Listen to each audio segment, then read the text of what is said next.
back, so we in deep. Final steps for the headpiece. They the beasts of the big Jay Walker. Yes, man. Can I call you Jay Walker? Did they ever call you Jay Walker? Yeah, they call me Yeah. Jay. They call me Jay Walker, Jay Skywalker, and I had a There we couple go. names. Yeah, The true beast of the Big East. come on now. So take me back to high school. Jersey City, was it? Yes, St. Annie's High School. Yep. You're here, Jersey City. You grew up in the area. What attracted you to Big East basketball? Man, it's real simple. That at that time, if you recall, called the Big East had like 4 teams that was going to be in the Final Four. Yeah. And Patrick Ewing and the Georgetown teams really made me look at the Big East, even the Providence teams with Rick Pitino and all them guys. Yeah. And it fit my style of play, because I was a rough and tough, mix it up type of guy. When I look, because I came to New York or New Jersey from Michigan, and Magic Johnson had just won the national championship, and so I knew Big Ten basketball. I didn't know anything about this brand of basketball until, like, no disrespect to any other leagues in this area, but I'm like looking, and something made me gravitate towards Big East basketball because it was a dope brand of basketball. Like, because you knew the guys, the kids that were from New Jersey, the kids from Boston, the kids from New York, right? Yep, and it was everybody had their own style. Big East basketball had, and still has, a unique brand of coaching, right? Some of the biggest names to ever coach basketball came out of the Big East. Yes. Right? And so, I'm looking at this, and obviously I got a chance to see you play, and there were a lot of beasts in the Big East. And I would say that you were one of them. How do you get Defensive Player of the Year when you have Alonzo Mourning? Alonzo asks me that question all the time. But no, I was a tremendous defensive player. I love defense, and the Big East was known for defense. Yeah. So I took pride in that, and I used to mix it up with Alonzo. No, man, it was some good battles between St. Seton Hall and Georgetown, and they used to call me the Beast of the East, man. Yeah. Yeah, I always had a certain level of toughness coming from Jersey City to inner city. Playing for Coach Bob Hurley, high school legendary coach. So it was something that, and plus the Metropolitan ball itself was like kind of rough and tough. It more fit our style. The ACC was more up and down, that type of thing. But the Big East was like grinded out. So that's why I was so attracted to the Big East. I mean, Big East wasn't for everybody. No, it wasn't. That style of basketball. No, yeah. You know what? But when you got into the tournament, which you went twice, correct? Yes, 3 times, yep. 3 times. Yep.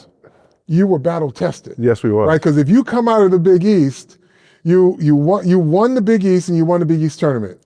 Yes. Yes. So you come out, you're battle tested. So all that ACC and all them other schools, out the window. You don't worry about any of that. No, right? we ain't worried about that. I remember. Look, in '91, we had a nice little run. We went to Elite 8. Yeah. We wound up losing to UNLV with Larry Johnson from that year. Running Rebels. But the team we played prior to was Arizona. So Arizona at the time was like second in the country, and they thought Arizona should have been in another bracket, to be honest. Yeah.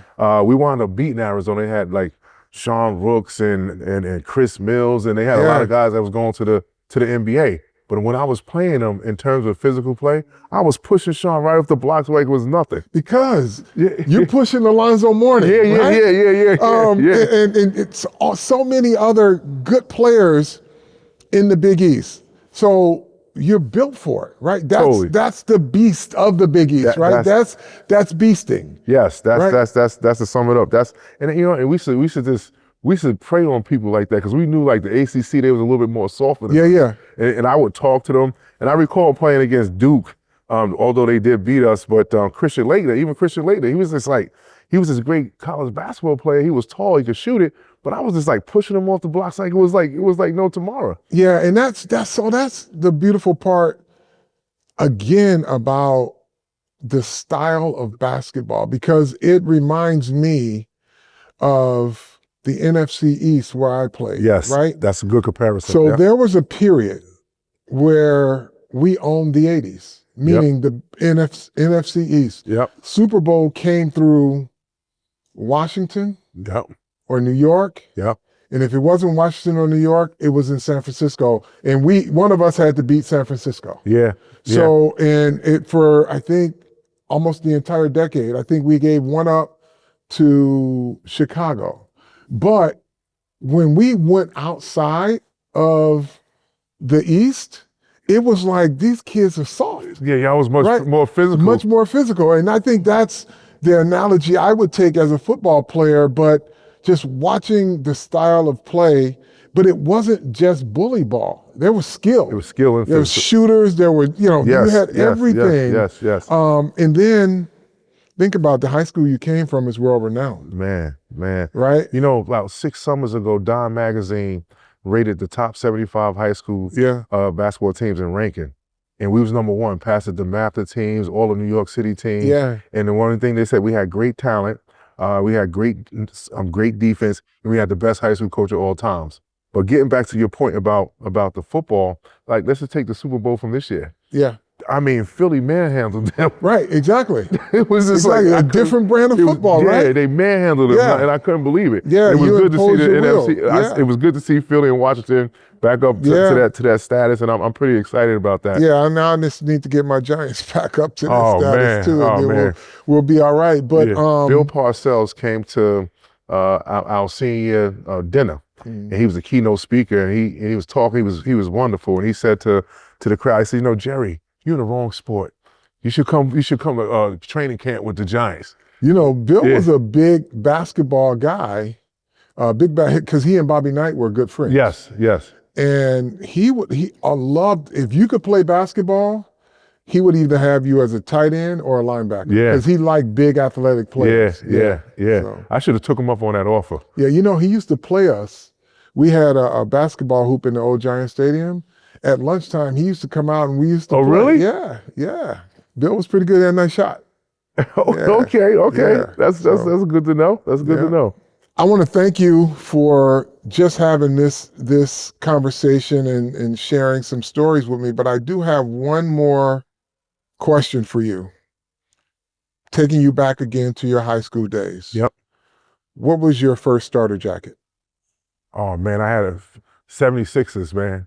I was a Dr. J fan. Yeah. And I got to tell you, Starter is such a part of my youth and growing up, and it was the best brand out there, man. And hopefully you get it back to that. And I know you're working really hard, man. And we love Starter, and it's nice jackets too, man. It was like it was neighborhood stuff, like a lot of urban stuff and everything. So the Starter was really cool, man. Yeah, well, we appreciate you, man. And that's a Starter story, folks. That everybody has a Starter story. You talked about the UNLV Running Rebels, right? Mm-hmm. I got friends back home in Detroit, that's all they wore was UNLV. And then I had other friends that all they wore were Georgetown. Yeah. Right? Because they had a chokehold. I mean, it was not necessarily the product, but it was the relationship of culture in the product. Yes.